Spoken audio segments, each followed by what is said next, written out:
국민의힘은 민주당의 박진 외교부 장관 해임 건의안 단독 처리에 맞서 김진표 국회의장 사퇴 촉구 결의안을 제출했습니다. 민주당은 윤 대통령을 향해 박진 장관 해임 건의안을 수용하라고 압박했습니다. 대통령실 관련 각종 의혹들을 다시 꺼내들며 국정조사도 예고했습니다. 국회가 다음 달 4일부터 국정감사를 진행합니다. 윤 대통령의 해외 순방 논란과 태양광 비리 의혹 등 전현 정부를 둘러싼 각종 현안마다 여야의 치열한 공방이 예상됩니다. 청년 정치인의 시각으로 이슈를 분석해보는 청년맞수. 오늘은 윤 대통령의 순방 외교와 비속어 논란 이후 외교부 장관 해임 건의안 의결과 국회의장 사퇴 촉구 결의안으로 맞붙으며 파장이 확산되고 있는 여야 대치 전국을 짚어봅니다.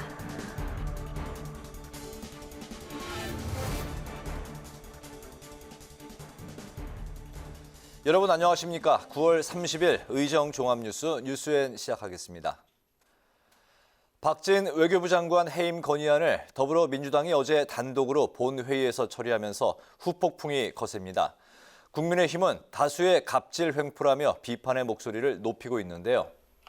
국민의힘은 김진표 국회의장이 중립 의무를 저버렸다며 사퇴 촉구 결의안을 제출했습니다. 보도에 홍혜진 기자입니다.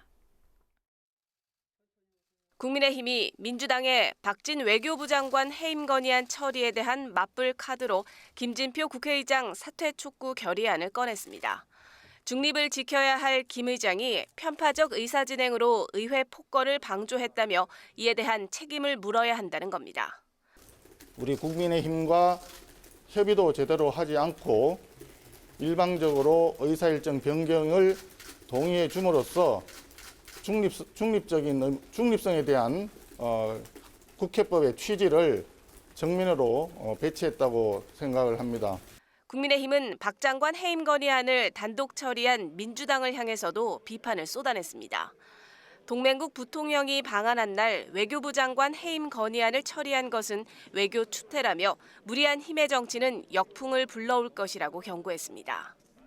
또 민주당의 거듭되는 외교 참사 주장에 대해선 억지라고 반박했습니다.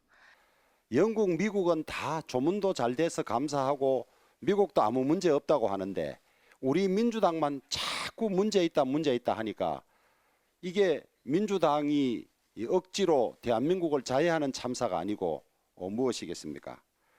국민의힘은 윤석열 대통령 논란 발언을 최초로 방송한 MBC에 대한 공세 수위도 끌어올렸습니다. 국민의힘은 MBC가 민주당과 함께 잡음으로 들리지 않는 말을 왜곡하고 외교 참사로 몰고 있다며 정원유착 의혹의 진실을 밝혀야 한다고 촉구했습니다. 국회방송 홍혜진입니다. 더불어민주당은 윤 대통령이 해임 건의안을 수용해야 한다고 압박했습니다. 또 영빈관 신축 논란을 비롯한 대통령실 이전 관련 의혹을 거듭 제기하며 공세 수위를 높였습니다. 김희연 기자가 보도합니다. 박진 외교부 장관 해임 건의안에 대한 윤석열 대통령의 거부권 행사 방침에 더불어민주당은 입법부 무시이자 잘못을 인정하지 않는 오기와 아집이라고 비판했습니다. 박홍근 원내대표는 전남 현장 최고위원회의에서 윤 대통령이 외교 참사에 대한 대국민 사과도 외교라인 쇄신도 없이 그냥 뭉개고 가겠다는 건 국민에 대한 정면 도전이라고 날을 세웠습니다.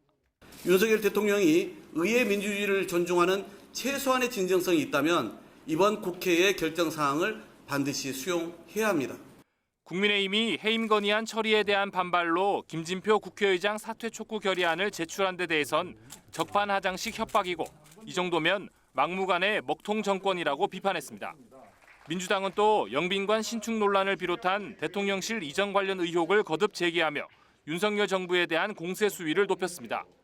한병도 대통령실 관련 의혹 진상규명단장은 윤 대통령이 대통령실 이전 비용으로 496억 원이 든다고 했지만 숨겨진 예산을 찾아보니 1조 794억 원 규모에 달한다고 주장했습니다.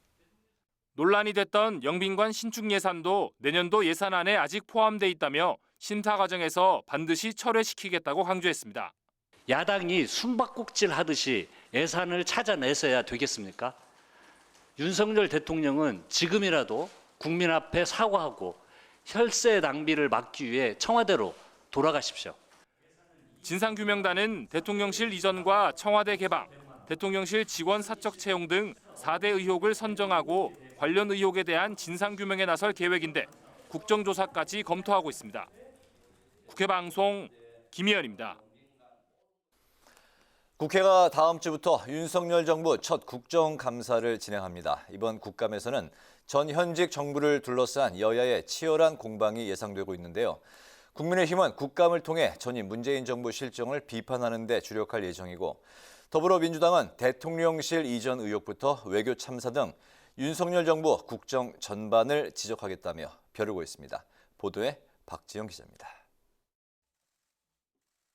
국민의힘은 국정감사를 통해 지난 문재인 정부 실정을 비판하는 동시에 윤석열 정부의 각종 의혹에 대해선 적극 엄호에 나설 예정입니다. 이번 국정감사도 순탄치 않을 것으로 예상이 됩니다. 민주당 측의 주장이나 발언에 대해서는 철저히 팩트 체크를 해서 과장이나 허위가 없도록 대비해 주시기를 바랍니다. 반면 더불어민주당은 윤석열 정부의 국정 무능을 바로잡는 시간이라며 전방위 공세를 예고했습니다. 인사참사, 집권당의 끝없는 권력 다툼, 파탄이 난 민생, 경제 위기와 외교 참사까지 정부 여당의 국정 무능 참담할 지경입니다. 먼저 여야는 외통위에서 영국 엘리자베스 여왕 2세 조문 취소 논란과 윤 대통령의 비속어 논란 등 해외 순방 외교를 두고 설전을 벌일 것으로 보입니다. 과방위에서도 MBC의 첫 윤 대통령의 비속어 논란 보도를 놓고 여야의 치열한 공방이 예상됩니다. 국감에서는 윤석열 대통령 부인 김건희 여사의 각종 의혹도 쟁점이 될 전망입니다. 교육위에서는 야당이 단독으로 국민대와 숙명여대 총장 등을 증인으로 채택한 만큼 김 여사의 논문 표절과 허위 경력 의혹 등을 놓고 여야의 충돌이 예상됩니다. 법사위에서는 김 여사의 도이치모터스 주가 조작 의혹 등과 관련한 수사와 이재명 민주당 대표에게 제기된 각종 의혹에 대한 검찰 수사 등이 도마에 오를 것으로 보입니다. 국회 운영위에서는 대통령실 관저 수주 의혹과 인사 문제 등을 두고 야당의 집중 공세가 예상되고, 또 산자 중기위에서는 여당이 문재인 정부의 태양광, 탈원전 비리 의혹을 정조준할 것으로 보입니다. 국방위에서는 서해 공무원 피살 사건과 탈북어민 북송 사건 등을 놓고 여야의 공방이 벌어질 것으로 보입니다. 한편 올해 국정감사는 각 상임위별로 다음 달 4일부터 24일까지 실시하고 국감 대상 기관은 783개 기관으로 지난해보다 38개 기관이 늘었습니다. 국회 방송 박지영입니다. 최근 회사원과 학생, 심지어 10대 청소년의 마약 사범 비율이 증가하면서 사회적인 우려가 커지고 있는데요. 오늘 국회에서는 국민의힘 태영호 의원과 국회 외교안보포럼 주최로 마약류 퇴치 해결책 모색을 위한 토론회가 열렸습니다. 강민지 기자가 취재했습니다. 한국이 마약청정국이라는 말은 이제 옛말이 됐습니다. 유엔이 지정한 마약청정국 마약 사범수인 10만 명당 20명을 훌쩍 넘어 2015년 이미 그 지위를 잃었기 때문입니다. 대검찰청 자료에 따르면 마약류 사범은 2011년 9천 명대에서 지난해 약 2배 가까이 늘었는데, 특징은 직장인, 여성, 초범 비율이 급증했습니다. 마약 범죄는 수사기관에서 인지하기 어려운 대표적인 암수 범죄로 이들까지 고려하면 실제 마약 범죄 인구는 100만 명에 달할 것으로 추산됩니다.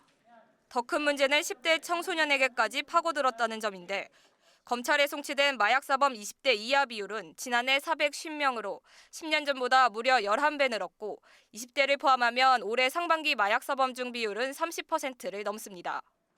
원인은 최근 추적이 쉽지 않은 텔레그램, 다크웹 등을 통한 마약 거래가 증가하면서 온라인에 능숙한 젊은 층이 호기심에 손쉽게 마약을 접할 수 있게 됐다는 분석입니다.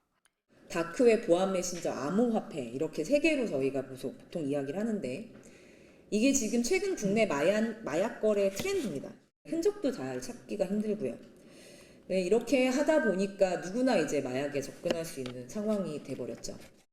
전문가들은 10대 청소년에게까지 마약이 침투한 만큼 예방, 재활 시스템을 지금 제대로 갖추지 않으면 마약 공화국이 되는 건 시간 문제라고 경고했습니다. 현재 전국 21곳의 마약류 중독자 치료보호 지정병원 가운데 운영되는 곳은 단 2곳뿐으로 마약 중독 실태에 비해 치료 보호 조치조차 시급한 상황입니다. 예방이 되고 치료 재활이 되려면 전문가가 양성이 되고 치료 인프라가 만들어져야 되는데 현재는 그 전문가가 없다시피 합니다. 치료 인프라도 있지만 형식적으로 존재하는 게 현실이고요. 국민의힘 태영호 의원은 이러한 시스템 부재를 막기 위해 정부 차원의 치료 재활 시스템을 구축하고 그동안 민간으로 운영된 재활시설을 국가가 전폭 지원해야 한다는 법안을 발의했습니다. 예방과 또 재활 분야로 집중해보자라는 취지에서 했고 앞으로 법사위를 중심으로 해서 꼭 이런 법을 만들어서 점차 핵 무기보다 더 위험한 이 마약 문제를 해결하는 데 꼭 우리가 일조하고 싶습니다. 21대 국회 들어 발의된 마약 관련 법안은 총 25건. 이번 계기로 컨트롤 타워 등 마약 관련 대책이 마련될 수 있을지 주목됩니다. 국회 방송 강민지입니다. 국회 운영위원회 전체 회의가 대통령실 관계자 출석 등을 둘러싼 여야의 입장 차이로 열리지 못했습니다. 민주당은 윤석열 대통령의 순방 논란과 대통령실 영빈관 신축 예산 등을 질의하겠다며 운영위 소집을 요구했지만 오늘 회의장에 여야 간사만 참석하면서 개회 정족수 미달로 회의가 열리지 않았습니다. 민주당은 현안 질의를 위해서 대통령실 관계자 등의 출석을 요구했고 국민의힘은 여야 간 합의된 사항이 아니라며 이를 거부했습니다. 국민의힘은 전기요금 인상은 문재인 정부의 탈원전 정책 실패가 원인이라고 주장했습니다. 성일종 정책위 의장은 오늘 국감대책회의에서 문재인 정부 탈원전 정책 실패로 한전 누적 회사채 발행액이 지난해까지 38조 1천억 원에 이르렀다면서 전기요금 인상이 불가피하다고 말했습니다. 이어 국민의힘은 전기요금 인상을 최소화하기 위한 방안을 지속적으로 찾겠다고 강조했습니다.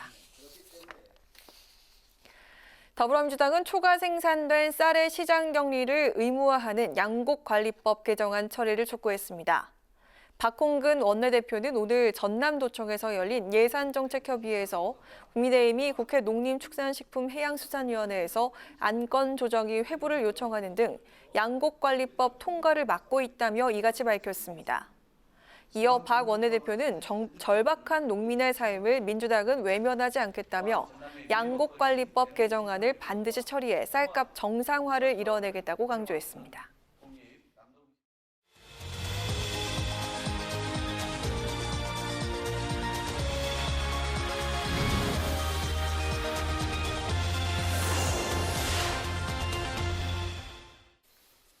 네, 뉴스엔 주간 리서치 시간입니다. 오늘도 배종찬 인사이트 K 연구소장 자리했습니다. 소장님 어서 오십시오. 안녕하십니까? 반갑습니다. 네, 윤 대통령의 외교 순방 비속어 논란이 전국에 이제 블랙홀이 되면서 무엇보다 윤 대통령 지지율에 이제 이목이 관심이 이제 쏠리고 있는데 그래서 이제 세계 여론조사 결과와 추이를 오늘은 더 촘촘하게 분석해 오셨다고요? 네, 윤석열 대통령 해외 순방 과연 어떤 영향을 지지율에 줄까 초미 관심사였거든요. 네.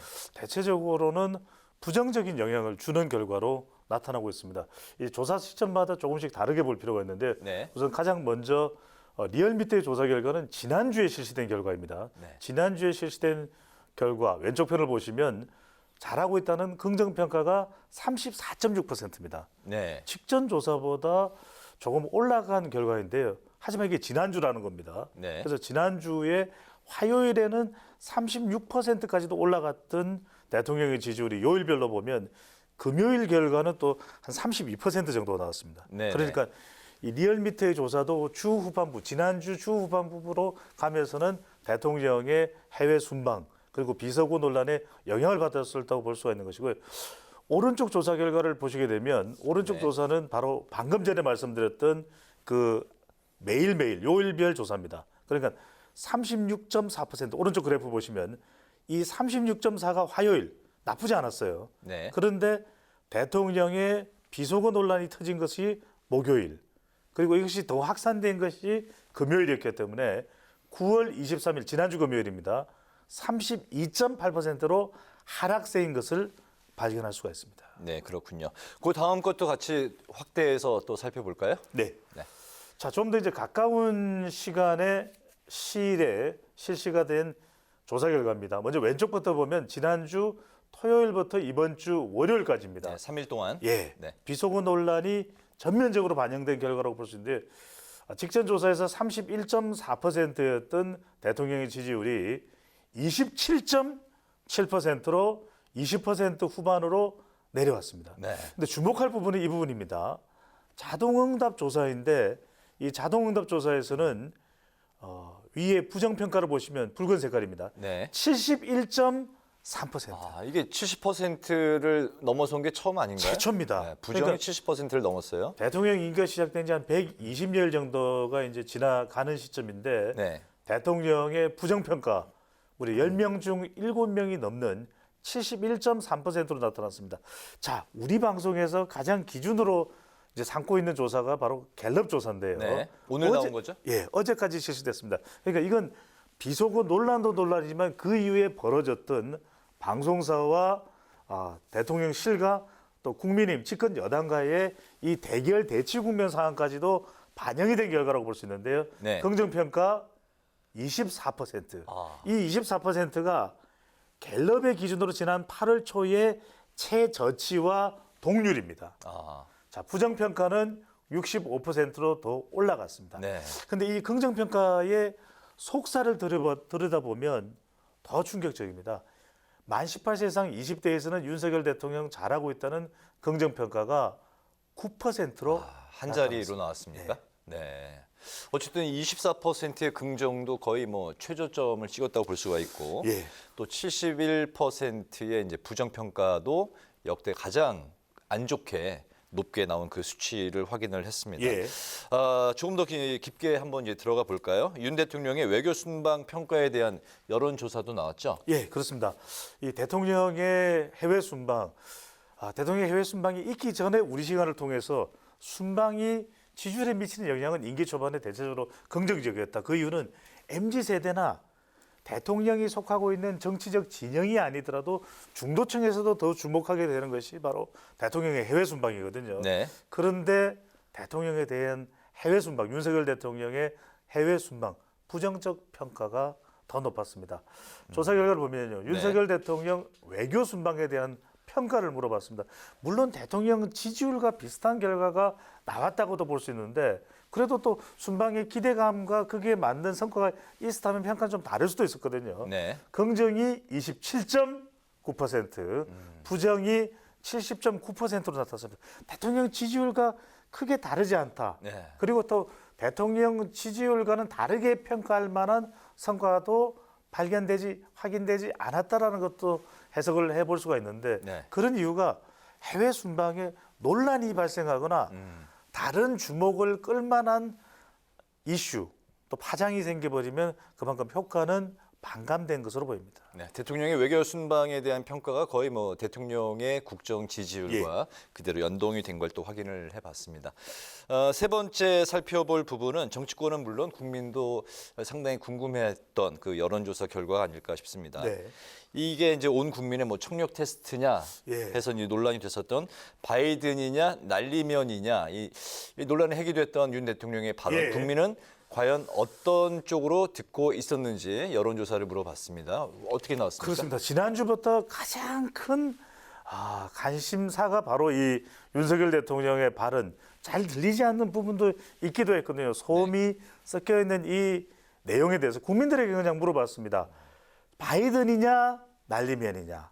바이든으로 들었다가 61.2%로 나타났고요. 네. 날리면으로 들었다. 그러니까 대통령실 홍보수석이 이제 설명에 따르는 내용이거든요. 네. 날리면으로 들었다가 26.9%로 나타났습니다. 이 바이든으로 들린다 61.2% 이 수치를 어떻게 해석을 해야 될까요? 이 수치를 주목을 해볼 필요가 있는 것이 지금 대체로 국민의힘 지지층이나 보수층이 전체 응답자의 한 35% 가까이 되거든요. 네. 내외 정도가 됩니다. 네. 35% 내외가 되는데 26.9%라면 적어도 국민의힘 지지층 일부에서 또 보수층에서도 바이든으로 들었다라고 해석을 할 수가 있는 거죠. 국민의힘 전체 지지층 약 35%에서 일부 이탈해서 바이든으로 들었다. 그렇죠.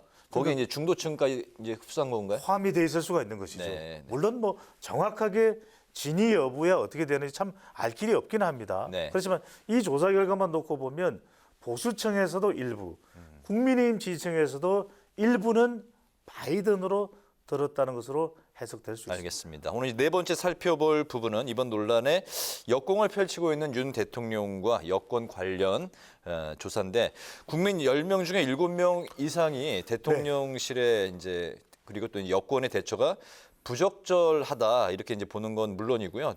대통령의 대국민 사과가 필요하다는 그런 결과가 나왔네요. 그렇습니다. 우선 지금 대통령실과 여당의 비속어 논란 대처 평가 지금 여러 가지 상황들이 전개되고 있습니다. 더불어민주당에서는 박진 외교부 장관에 대한 해임 건의안이 통과가 됐거든요. 과연 어떤 또 윤석열 대통령의 대응이 나올지 좀 지켜봐야 되겠습니다만 이 조사 결과 그러니까 비속어 논란에 대통령실과 여당의 집권 여당입니다. 대처에 어떻게 평가하는지 물어봤습니다. 적절함이 20.3%, 적절하지 않음이 75.8%입니다. 자, 이 조사 결과가 중요한 것이 적절하다고 하는 이 의견이 날리면으로 들었다는 비율보다도 낮습니다. 그리고 적절하지 않다라고 하는 응답이 바이든으로 들었다는 비율과 윤석열 대통령의 부정평가보다도 더 높습니다. 그 이야기는 지금 비속어 문제도 문제지만 그 이후에 집권 여당과 대통령실이 특정 방송사와 대립각을 세우고 있는 부분 그리고 이것에 대해서 상당히 강경한 대응을 하고 있는 부분에 대한 부정평가가 더 높은 결과로 나타나고 있거든요. 그러니까 이제 이 비속어와 관련된 부분이 뭐 문제일 수도 있고 파장일 수도 있습니다만 더 중요한 것은 이 대통령의 발언의 진위보다도 이 대응에 대한 평가가 더 부정적으로 나타나고 있다는 사실인 거죠. 날리면으로 들었던 국민의힘 그 지지층보다도 더 적절하지 않아 보인다. 대처가 미숙했다. 부정적으로 본다. 이 평가가 이제 더 높게 나타났습니다. 바이든으로 들었던 것이 61.2%였는데 지금 대응에 대해서는 훨씬 적절하지 나왔네요. 않다가 75.8%. 마지막으로 볼 표 하나가 있는데 비속어 이땡땡 발언에 대한 대통령의 사과가 필요하냐 물어봤습니다. 어떻게 나왔습니까? 몇 가지 차원으로 이번에 대통령의 발언을 좀 나눠볼 필요가 있습니다. 바이든이냐 날리면이냐는 아직도 좀 공방이 있습니다. 그 부분이 잘 들리지도 않았다는 의견도 있고 그런데 대체적으로 비속어 이 XX라고 하는 부분에 대해서는 대체로 들었다는 의견들이 많거든요. 그래서 이 부분을 물어봤습니다. 비속어 발언에 대해서는 대국민 사과가 필요하냐? 필요하다가 70.9%, 필요하지 않다가 27.9%입니다. 그러니까 거의 대통령의 지지율 수준으로 대통령의 국정 운영에 대한 부정평가 정도의 비율로 필요하다. 그리고 대통령의 거의 긍정평가 정도 수준으로 불필요하다. 이 이야기는 만약에 이게 논란이 지속되고 대통령의 명쾌한 또 과감한 이 사과 발언이 없다면 더 꼬일 수밖에 없는. 그러니까 이번 주 분석을 해드렸습니다만 또 우리가 언제 또 이제 대통령 지지율과 관련된 분석을 해드릴 기회가 있을 수 있는데 이 지지율이 더 타격을 받을 수도 있겠다라는 분석이 가능해집니다. 대통령의 대처가 이제 뭐 별로 좋지 않다. 부정적인 평가와 대국민 사과 필요성이 거의 수치가 비슷한 거는 역시 그 국민들은 사과를 원하는 쪽으로 이 수치상으로는 이제 그렇게 보이는 것 같습니다. 그렇습니다. 옳고 그름보다도 국민들의 이런 여론의 반응을 보면 빨리 좀 민생으로 나아가야 되기 때문에 그 민생으로 가기 위해서 좀 끊고 이런 논란을 끊고 앞으로 나갈 수 있는 대통령의 통큰 국정 운영을 기대하는 것으로 보입니다. 논란을 빨리 끊고 민생으로 나아가자 국민들의 여론조사를 그렇게 읽었다는 배종찬 소장의 이야기였습니다. 뉴스엔 주간 리서치 배종찬 인사이트 K 연구소장과 함께했습니다. 오늘 말씀 잘 들었습니다. 감사합니다. 고맙습니다.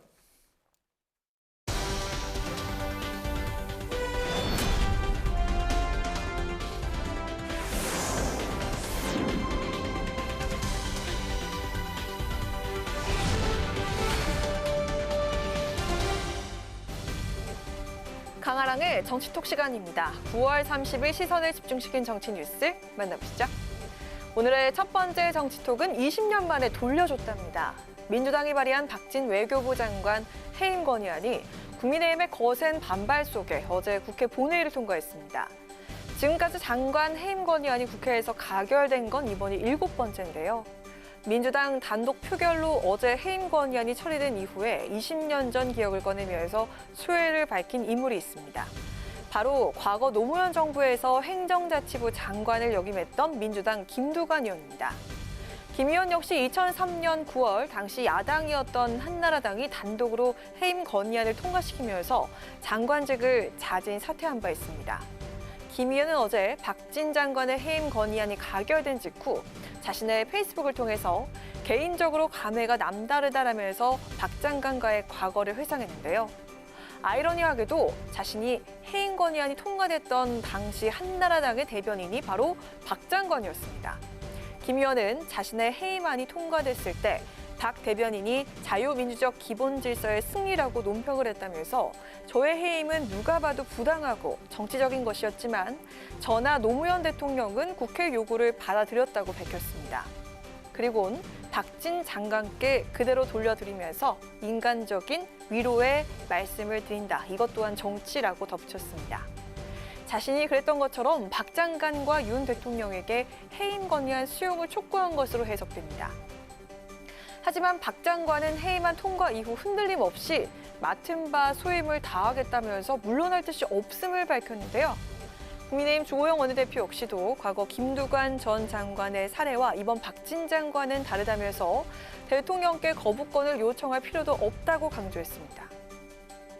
김두관 장관 해임 건의안 통과시켰을 때 그때랑 입장이 너무 바뀐 거 아니냐 이런 지적도 나오고 있거든요.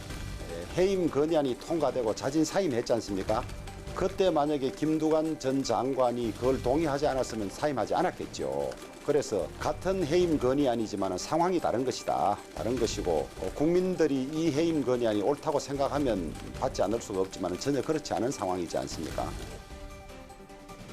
여야 대치 국면에 기폭제가 되고 있는 박진 외교부 장관의 해임 건의안, 이제 국회를 넘어 대통령의 선택으로 넘어갔습니다. 윤 대통령은 박 장관에 대해 탁월한 능력을 가진 분이라면서 힘을 실은 만큼 사실상 해임 건의안을 받아들이지 않을 거라는 게 정치권 중론인데요. 장관에서 의원으로, 의원에서 장관으로 김두관 의원과 박진 장관이 20년 만에 입장이 서로 뒤바뀌면서 돌려주고 돌려받은 장관 해임 건의안. 과연 박 장관은 김 의원과 같은 길을 걷게 될까요? 아니면 다른 길을 가게 될까요? 이어서 오늘의 두 번째 정치톡은 전국민 듣기평가 현재 진행형입니다. 미국 순방 중에 있었던 윤 대통령의 비속어 논란이 여야 대치 전국 속에 좀처럼 가라앉을 기미가 보이지 않습니다. 특히 바이든이냐 날리면이냐, 이 XX가 있었냐 없었냐를 두고 전 국민 듣기평가를 방불케 했던 공방이 여전히 계속되는 모습인데요. 그것도 여야 모두 국민을 소환하면서 서로 자신의 주장이 옳다고 압박에 나서고 있습니다. 어제 박진 외교부 장관 해임 건의안 표결에 앞서 반대 토론자로 의사진행 발언에 나섰던 국민의힘 원내수석 부대표인 송원석 의원은 윤 대통령의 순방 일정을 외교 참사라 할 수 없다면서 이렇게 반박을 했습니다. 100번을 들어도 명확하게 들리지 않고 5천만 국민이 들어도 확실치 않은 내용을 가지고 자막을 조작을 해서 벌어진 일입니다. MBC의 자막 조작, 편집 왜곡, 편파 방송의 문제에서 비롯된 것입니다. 문제가 된 윤 대통령의 발언을 사적인 대화에 대해 공식적이지 않은 녹화와 녹음을 한 것이라고 지적한 송원석 의원. 이번 논란이 5천만 국민이 들어도 불확실한 내용을 가지고 MBC가 자막 조작을 해서 벌어진 일이라면서 공세에 나섰습니다. 이에 당시 본회의장 안에 있던 야당 의원들은 웃음과 함께 비판의 목소리를 쏟아냈는데요. 오늘은 민주당 이재명 대표가 국민도 귀가 있다라면서 윤 대통령과 여당에 대한 작심 비판을 이어갔습니다. 국민도 귀가 있고 국민도 판단할 지성을 가지고 있습니다. 거짓말하고 겁박한다고 해서 생각이 바뀌거나 또는 들었던 사실이 없어지지 않습니다. 지금 들어도 바이든 맞지 않습니까? 욕했지 않습니까? 적절하지 않은 말 했지 않습니까? 잘못했다고 해야지요. 당대표가 된 이후 그동안 공격적인 발언을 최소화해왔던 이재명 대표. 오늘은 윤 대통령을 향해서 바이든과 비속어를 말한 게 맞지 않냐고 직격탄을 날리면서 사과를 촉구한 건데요. 같은 화면을 보면서도 한쪽은 전 국민이 들어도 불확실한 내용이라고 하고 또 다른 쪽은 국민들 귀에 똑똑히 들린다면서 서로 다른 해석을 내놓고 있습니다. 해답도 없이 지루한 공방만 이어지는 전 국민 듣기 평가. 과연 언제까지 계속해야 할까요? 지금까지 강아랑의 정치톡이었습니다.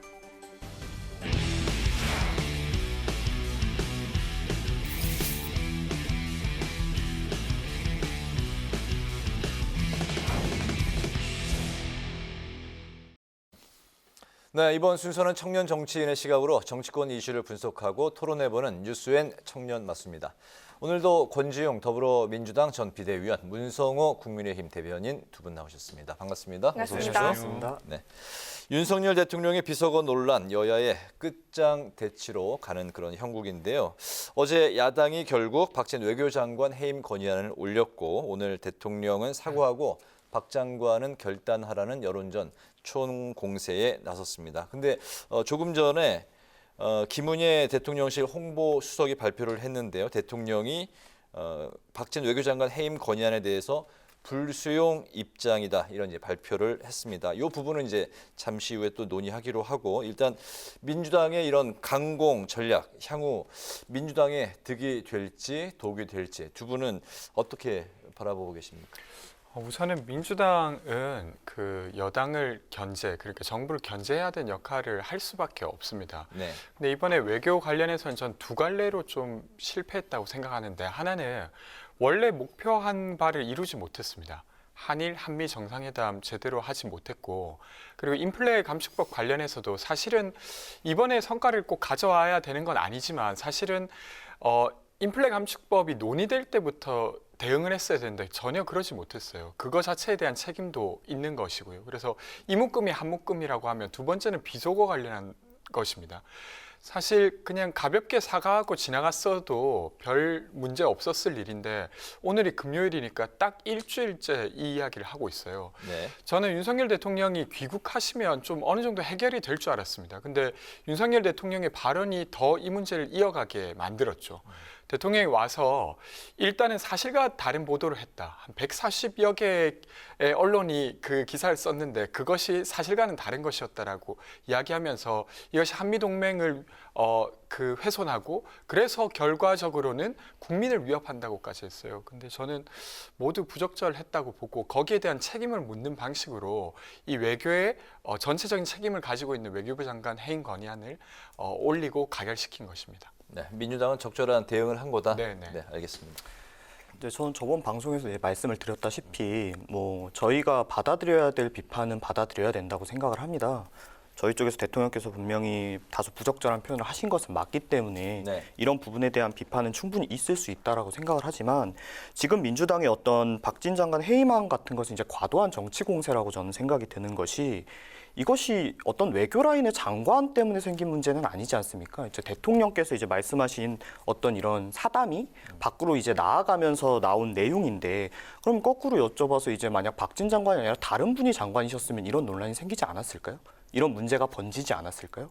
이건 사실 외교 라인에 있는 분들의 문제가 아니라 대통령께서 이런 언사를 하셨을 때 이것을 국민들에게 제대로 설명을 하고 또 이런 상황이 됐으면 대통령께서 이렇게 말씀하시는 것보다는 달리 말씀하시는 게 좋습니다 하고 대통령께 이제 조언을 들어야 될 정무 라인과 홍보 라인의 문제인데 어째서 외교 라인에 있는 분을 지금 해임 건의안까지 내면서 공격을 하는 것은 지금 어떤 사건이 외교와 관련된 상황에서 터졌다는 것만으로 이때다 싶어서 정치적 공세를 하는 것이라고 저는 느껴지거든요.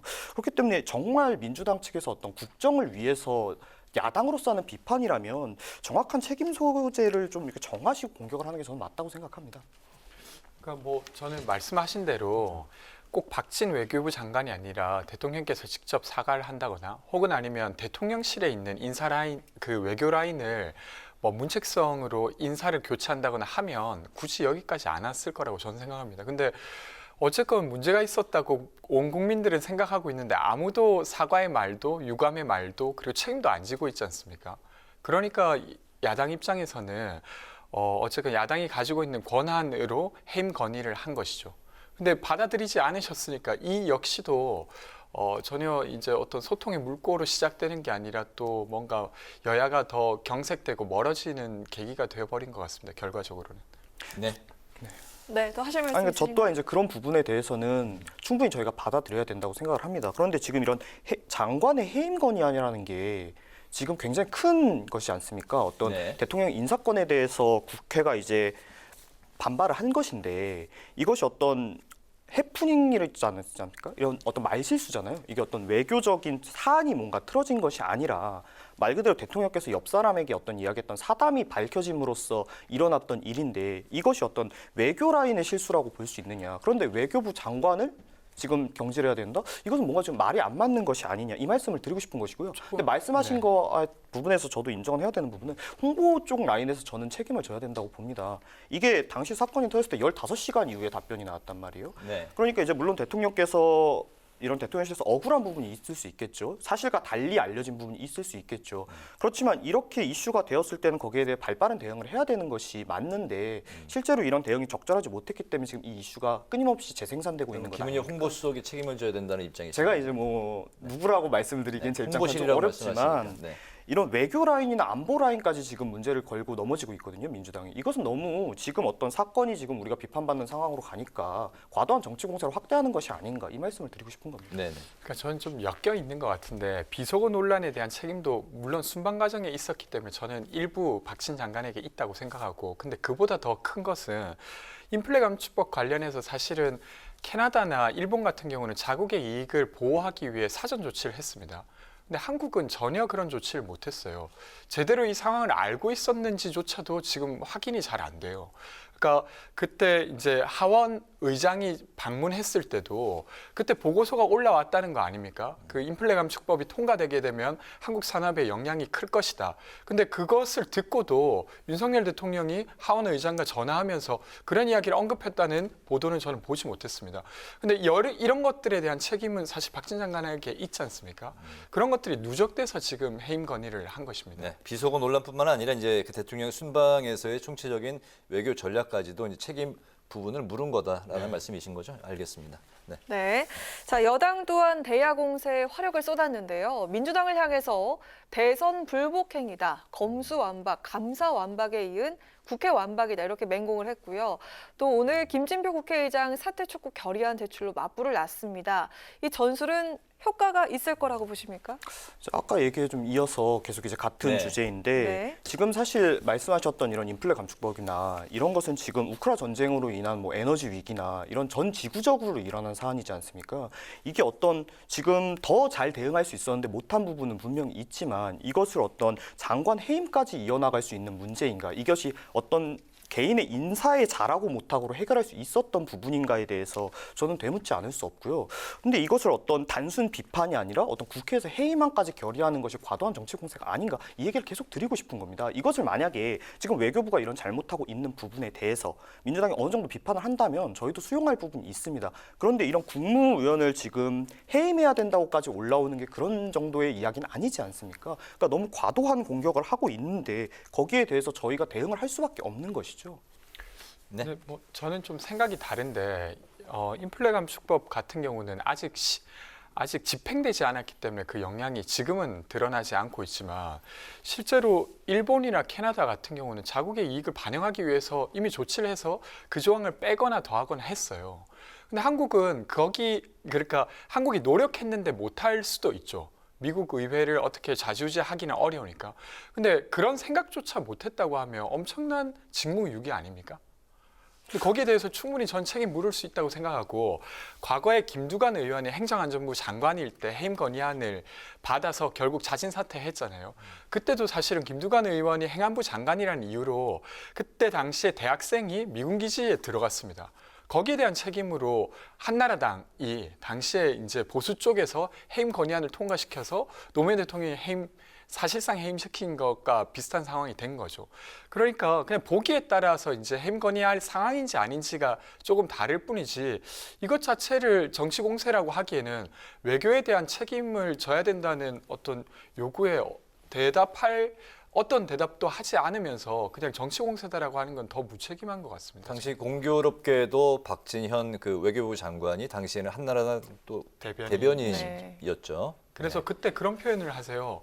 그러니까 해임 건의안을 무시하는 거 헌법 유린이다. 이 말을 그 지금 현 외교부 장관이 그때 하셨었거든요. 그러니까 사실은 어쨌든 결과적으로 국회를 완전히 무시한 게 돼버렸습니다. 네. 그런데 말씀하신 바와 같이 아직 이런 법안이 상정되지 않은 상태이지 않습니까? 물론 겉으로 보도되지 않았지만 저는 우리나라 대한민국 외교라인이 물밑에서 노력을 하고 있다고 생각을 하고요. 당연히 지금 국가의 어떤 경제적인 큰 이슈가 걸린 만큼 저희가 손 놓고 있지는 않을 것입니다. 그렇지만 이것이 아직 알려지지 않았다, 뭐 해외에선 어떠한 성과를 냈다. 하지만 지금 얘기하셨던 어떤 일본의 사례나 이런 부분 또한 자국에서는 비판받고 있는 부분이 분명히 있거든요.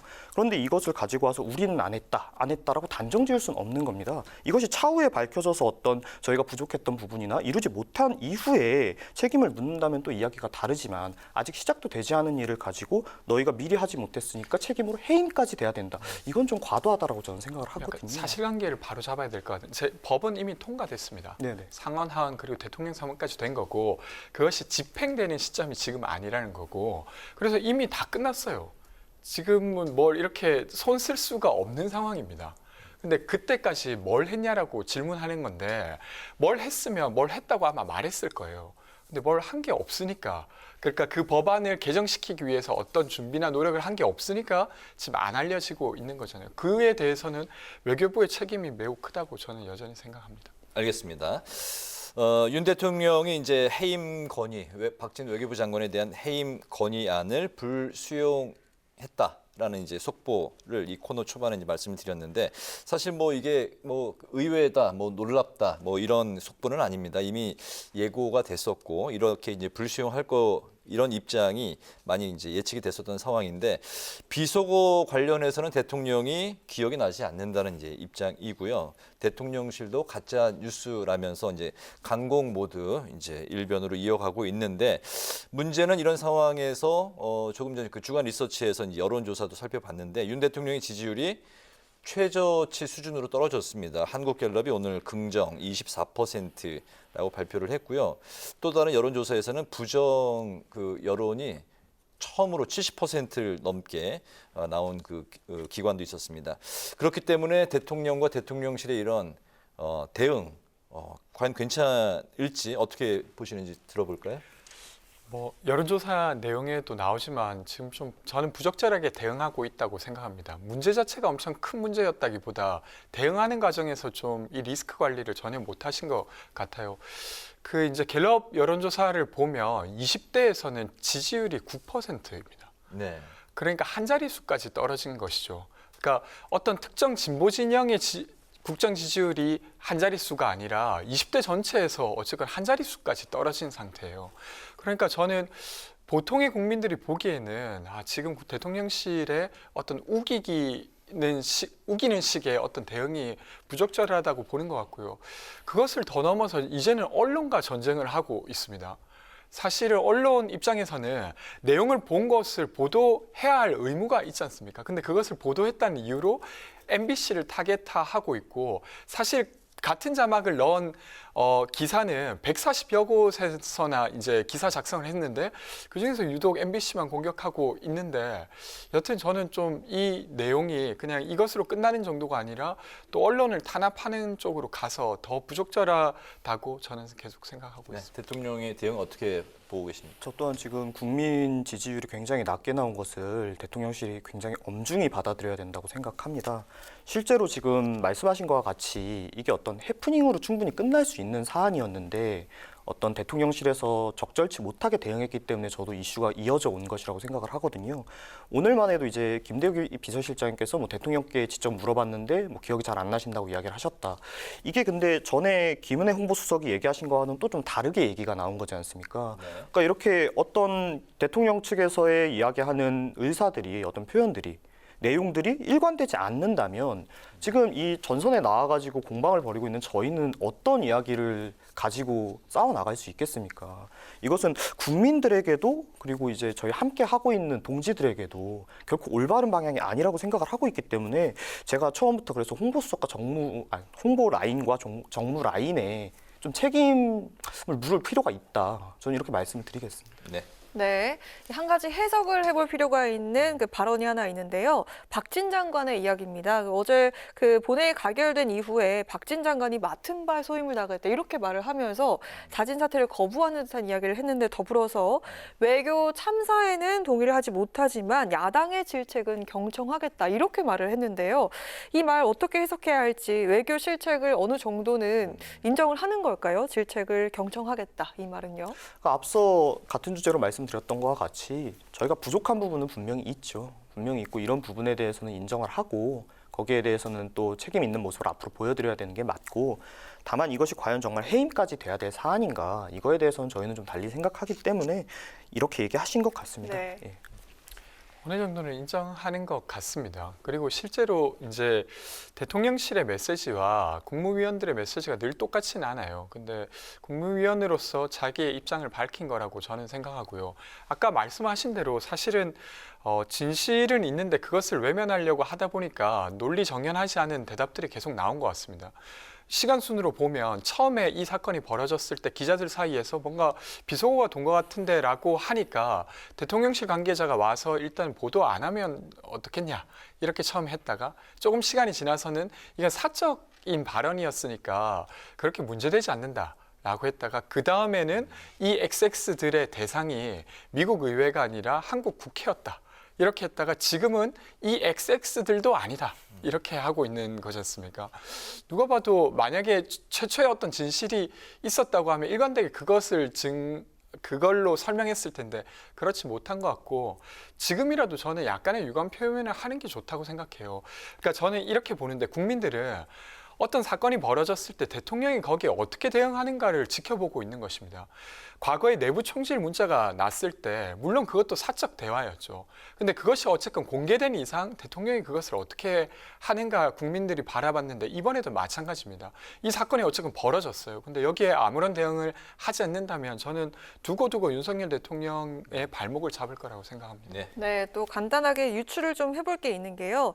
박 장관이 해임 건의안 통과 이후에 윤 대통령과 통화를 했다고 하는데 그 통화 내용은 밝힐 수가 없다고 했습니다. 어떤 이야기가 오갔을까요? 어떻게 생각하십니까? 밝힐 수 없다고 하시니까 뭐 저 또한 뭐 제가 그런 걸 알 수 있는 위치도 그럼요. 아니고요. 네. 그렇죠. 뭐 유추를 해보자면 아무래도 지금 이슈가 되고 있는 많은 문제들에 대해서 좀 이야기를 하지 않으셨을까. 근데 지금 아까도 말씀드렸다시피 어떤 대통령실에서 나오는 메시지가 지금 일관되지 않았기 때문에 여기에 대해서 좀 확인을 하시지 않으셨을까. 제 개인적으로 어느 게 맞는가. 지금 저희가 이것을 내부에서 확인해야 할 만큼 혼란스러운 상황입니다. 그러니까 이거는 전적으로 홍보 라인에서 지금 실수를 하고 있는 거거든요. 메시지가 만약 일관되지 않게 내려온다면 그것을 정리해서 이렇게 나가면 저희가 메시지가 일관되지 않습니다. 그러니까 이렇게 저희가 일관되게 내보내겠습니다 하는 게 이제 그분들 업무인데 그걸 지금 제대로 못 하고 계신 거거든요. 그러니까 아마 그런 부분에 대해서 좀 이야기가 있지 않았을까 생각하고 있습니다. 저는 홍보 라인도 참 곤란할 것 같아요. 그러니까 일관된 건 하나 있지 않습니까? 우기자. 라고 하는 건 일관되게 하고 계신 것 같습니다. 근데 그것을 하려고 해도 윤석열 대통령의 어느 정도의 오더가 있었겠죠. 그것에 따라서 지금 움직이고 있을 텐데 그러면 핵심 문제는 윤석열 대통령의 태도예요. 그러니까 검사였어서 그런지는 모르겠지만 어쨌건 어떤 사안이 벌어졌을 때 그것을 설명하고 사과하는 태도를 지금 전혀 못 지니고 계신 거죠. 그래서 문제의 핵심은 거기에 있다고 생각합니다. 알겠습니다. 비속어 논란의 이제 파장이 정치권뿐만 아니라 이제 언론 또한 이제 겨누고 있는 상황인데 국민의힘이 MBC를 이제 뭐 항의 방문도 하고 압박하고 있는 상황이고 정원 유착 프레임도 내세웠습니다. 이런 상황에 국민의힘의 이런 이제 대응을 두고 바라보는 여야의 시선은 어떤 것인지 잠깐 뭐 들어보고요. 그리고 여당의 노림수 과연 이렇게 강공 모드로 가는 이유가 어떤 건지 왜 그런 건지 두 분의 생각 들어보겠습니다. 네, 권 의원. 일단은 사실 윤석열 대통령이 계속 강조하고 있는 게 자유였습니다. 근데 자유주의의 핵심 중에 하나가 언론의 자유입니다. 근데 언론의 자유를 지금 정면으로 탄압하고 있는 듯한 모습이에요. 일단은 지금 고발을 했죠. 여당을 통해서 고발을 했는데 뭐가 수사돼야 되는지 저는 잘 모르겠습니다. 그 말에 대한 어떤 진위를 수사하겠다고 하는 건지 혹은 아니면 최초로 그것을 이제 어디가 유포한 그 사람을 찾아낸다 한들 그 사람에게 어떤 죄를 물을 수 있는지 저는 궁금합니다. 언론이 공동 취재단을 통해서 확인한 것을 어딘가에 보여줬다고 해서 그게 이제 책임을 물을 것이 되냐 이렇게 생각하고요. 또 하나 더는 또 이렇게 가고 있습니다. 유독 이제 MBC가 먼저 보도했기 때문에, 그리고 MBC라고 하는 공간에 노조원들에게 장악되어 있기 때문에 거기가 문제다. 그리고 거기가 민주당이랑 연결돼 있을 거다 이렇게 주장하는데, 저는 그것에 동의하는 국민들이 몇이나 될까 싶어요. 그러니까 물론 이제 어떤 방송사든 정보를 전달하는 입장에서 자기의 입장을 세우는 순간 정치적으로 어느 한편에 가까이 서 있는 듯한 모습을 보일 수는 있습니다. 근데 그것 자체로 이렇게 이제 공격하는 건 저는 되려 국민의힘에 더 안 좋은 어떤 역풍으로 나중에 돌아올 거라고 생각합니다. 자막이 나가고 있습니다만 여당의 이제 이런 강공모드의 속내는 MBC 민영화를 위한 길들이기다, 뭐 이런 이야기 나오고 있는데, 뭐 곁들여서 말씀해 주시면 좋을 것 같습니다. 그럼 저도 이야기를 좀 해서, 물론 이제 언론이 뭐 어떤 본인들이 이야기하고 싶은 것을 결론을 정해놓고 거기에 맞춰서 어떤 뭐 앞뒤 맥락을 내보내지 않는다거나 뭐 이런 일이 없었던 건 아닙니다. 그렇지만 이것이 어떤 진짜 악의적인 왜곡이라고 얘기가 나올 정도라면 그 정도의 내용이 있어야 하는데, 사실 이번 것은 말 그대로 대통령께서 이것이 미국을 향한 것이 아니라 우리 국회였다고 하시니까, 그렇지만 이것은 그냥 MBC나 최초에 이걸 확인한 측에서 그냥 자기들이 듣기에 그래 들렸을 수 있는 거거든요. 그러니까 이걸 좀 악의적인 왜곡이라고까지 표현하는 것은 말씀하신 바와 같이 언론에게 너무 각을 세우는 것이 아닌가 우려되는 부분이 조금 있고, 다만 이제 민영화 같은 경우에는 저는 이 건하고는 별개로 민영화를 좀 찬성을 하는 편인데, 실제로 이게 공영방송으로 운영이 되고 어떤 인사권을 정부에서 행사를 하는 경우가 있고 이런 식으로 되다 보니까 어떤 정권이 교체될 때마다 어떤 기존의 인사들이 이제 뭐 교체가 되면서 무슨 뭐 언론 길들이기다, 무슨 뭐 언론 정화다, 매번 사실 똑같은 잡음이 일어나고 있거든요. 이것이 사실 지금 우리나라가 이런 여러 개의 공영방송이 과연 필요한가? 오히려 공영방송을 이렇게 여러 개를 가지고 있었던 것이 저는 사실 좀 독재 잔재라고 생각을 하거든요. 뭐 전전 대통령 때 이럴 때 이제 언론들을 그런 식으로 한 거니까. 그래서 저는 오히려 민영화가 되는 것이 이런 정치 색깔 논란, 뭐 어떤 어디에 특정 정당에 친하다 안 하다 이런 거에서 좀 더 벗어날 수 있는 방법이 아닌가 생각합니다. 알겠습니다. 청년마수 이제 마칠 시간이 됐네요. 오늘은 윤 대통령의 순방 외교 이후 파장이 확산되고 있는 여야 대치 전국을 중심으로 살펴봤습니다. 지금까지 권지웅 더불어민주당 전 비대위원, 문성호 국민의힘 대변인 두 분과 함께했습니다. 오늘 말씀 잘 들었습니다. 감사합니다. 고맙습니다. 대기가 정체되면서 주말인 내일도 수도권과 충남, 전북 등 중서부 지역에 공기가 탁하겠습니다. 휴일에 점차 구름이 많아지겠고요. 개천절에 중부와 전북을 시작으로 화요일 전국적으로 비가 내릴 전망입니다. 네, 오늘 뉴스에는 여기서 마치겠습니다. 저희는 다음 주부터 시작되는 국정감사 중계방송 관계로 국정감사가 끝난 뒤에 뵙도록 하겠습니다. 3주 뒤에 다시 인사를 드리겠습니다. 국회 방송과 유튜브 중계 채널을 통해서 국정감사 상황을 실시간으로 보실 수가 있으니까요. 많은 시청 부탁드리겠습니다. 편안한 주말 보내시기 바랍니다. 시청해주신 여러분 고맙습니다.